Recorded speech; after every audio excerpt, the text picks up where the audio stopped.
మద్యం కుంభకోణం కేసు నిందితులకు ఏసీబీ కోర్టు షాక్ ఇచ్చింది. బెయిల్ పిటిషన్లను డిస్మిస్ చేయడమే కాకుండా నిందితులకు రిమాండ్ పొడిగించడంతో వారికి మరోసారి నిరాశ తప్పలేదు.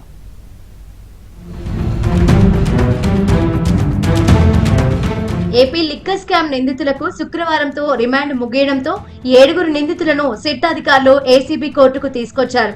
వారిని న్యాయాధికారి ఎదుట ప్రవేశపెట్టిన సమయంలో వెంకటేష్ నాయుడు ఫోన్స్ నుంచి రికవరీ చేసుకున్న డేటా గురించి న్యాయాధికారి ఆరా తీశారు.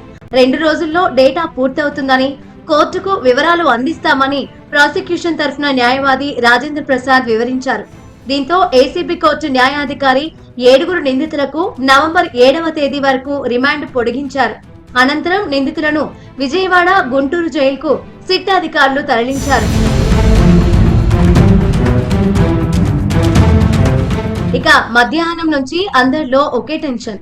బెయిల్ పిటిషన్లపై కోర్టు ఎటువంటి ఆదేశాలు ఇస్తుందా అని ఎదురు చూశారు.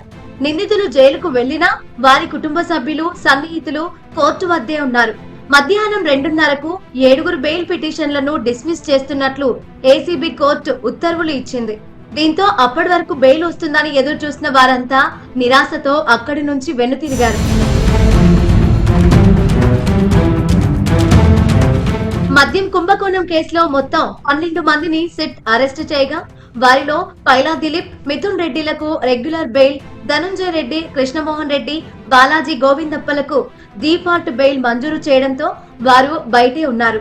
ఈ కేసులో విజయవాడ జైలులో రిమాండ్ ఖైదీలుగా ఉన్న నిందితులు కసిరెడ్డి రాజశేఖర్ రెడ్డి, సజ్జల శ్రీధర్ రెడ్డి, చాణక్య, చెవిరెడ్డి భాస్కర్ రెడ్డి, వెంకటేష్ నాయుడులు తమకు బెయిల్ మంజూరు చేయాలని పిటిషన్లు వేయగా తాజాగా వాటిని ఏసీబీ కోర్టు డిస్మిస్ చేసింది.